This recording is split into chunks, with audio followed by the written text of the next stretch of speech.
mga kaspero, night spearfishing tayo. Medyo maaga kami umalis para maaga din kami makauwi. Low tide. Low tide. Ganito pag low tide mga kaspero. Pero pag high tide, aabot hanggang doon sa mga bangka. So kami ni Master Danny magkasama.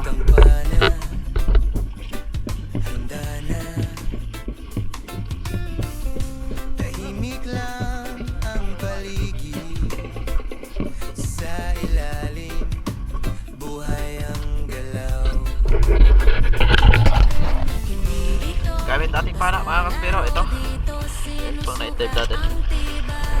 Maikli lang. At dito kami mag-umpisa sa may Puka Beach papunta sa Ilig-Iligan dahil nandun yung mga malalaking isda. So sobrang aga pa, pero okay na to para makapag-buhay na mano tayo kahit maliliit. Okay, let's go mga kaspero. Unang sisid natin mga kaspero, nakakita ako dito na isang patagan or box fish kung tawagin mga kaspero. Medyo maliwanag pang tayo umalis, ngunit tinira agad natin. Sa pool naman mga kaspero, sarap itong ihawin mga kaspero, hindi naman ito nakakalason. Paborito ito ng mga spero. At ikalawang sisid natin, medyo madilim na at dumiretso tayo dito sa baba.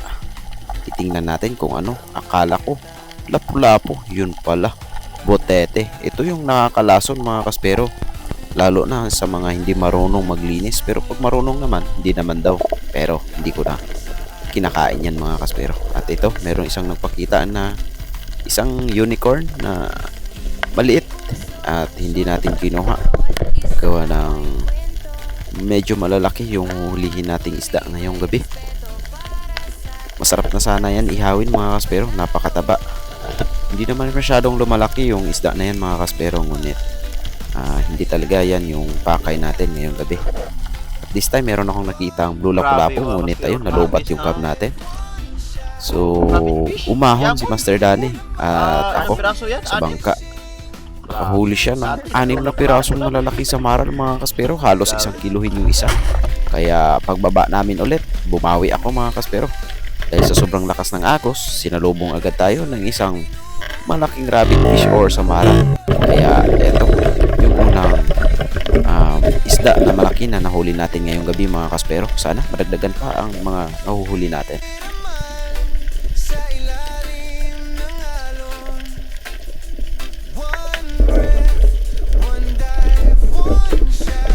Tamang-tama dahil pagka-secured ng unang samaral natin, meron ulit akong nakita dito na isang malapad ulit mga kaspero.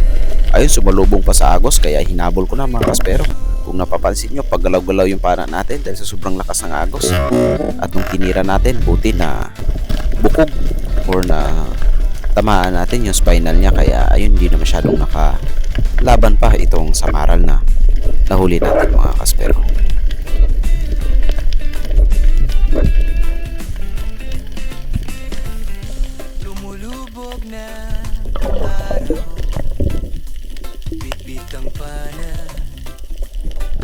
At this time nakita ko itong grupo ng mga double line o makarel kung tawagin sa amin dito ay lampano. Masarap din ito ihawin mga kaspero. Sabi kasi ng iba malansa daw or mabaho, pero nakadepende naman sa pagluluto yan mga kaspero. Mas maganda siyang ibabad sa kalamansi bago ihawin or prituhin. Napakasarap. Kaya eto, masarap din ito mga kaspero. Isang goldfish or timbungan kung tawagin. Ito lagi yung nangunguna sa bintahan mga kaspero, itong isdang ito, dahil napakasarap prituhin or i-sweet and sour mga kaspero.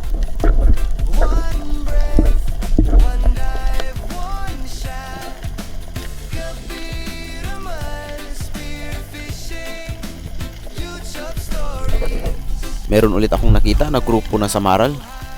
Ito yung papanain ko sa pool mga kaspero. Pagkapana ko nito, hinayaan ko na siya dahil may tali naman yung shaft natin at hindi naman yan mawawala.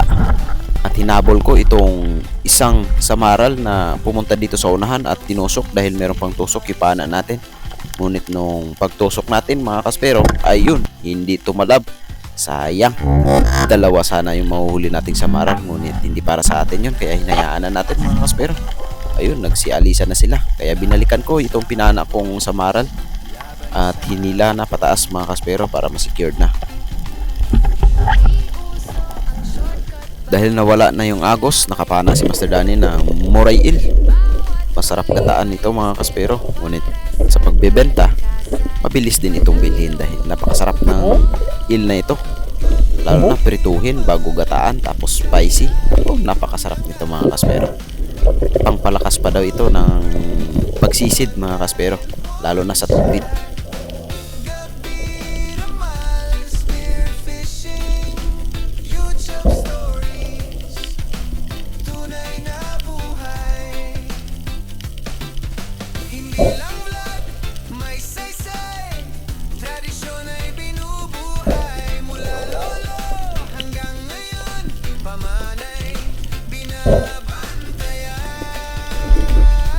Meron pang isang Moray Eel dito sa loob mga kaspero. At nakapana din si Master Danny ng pakol or triggerfish, kaya tinulungan ko muna siya na bunutin ito dito sa ilalim ng butas dahil napakahirap talagang kunin ng mga triggerfish, lalo na pag nag-lock na yung mga fin niya sa likod. At buti na lang nadala natin. Kaya binalikan ko na itong Moray Eel mga kaspero para panain habang inaayos ni Master Danny yung napana niyang pakol. At ito, nasa kaloob-looban ng bahura itong napakalaking Moray Eel, yung black and white na Moray Eel. Ito yung lumalaki na pinanglitan mga kaspero. Kaya nung tinira natin, sapol na sapol naman mga kaspero. At pinagtulungan namin ito ni Master Danny, kaya umahon muna ako para makapagpahinga.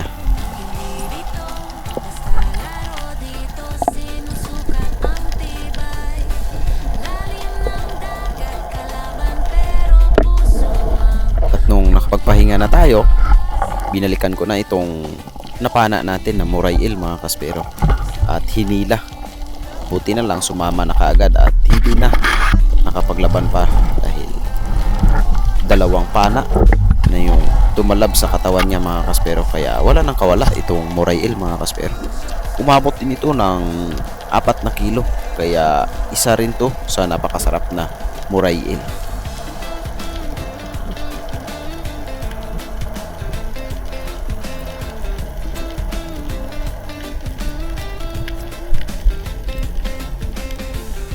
Natutong sumisid mag-isa, walang ayertan, panata, dalang lakas ng loob, laban sa agos, laban sa gutom. Hindi uso ang shortcut. Plano na kami ni Master Danny na umuwi, ngunit nagpakita pa itong barakuda. Ngunit nung tinira natin sa pulang tubig, hindi tinamaan mga kaspero.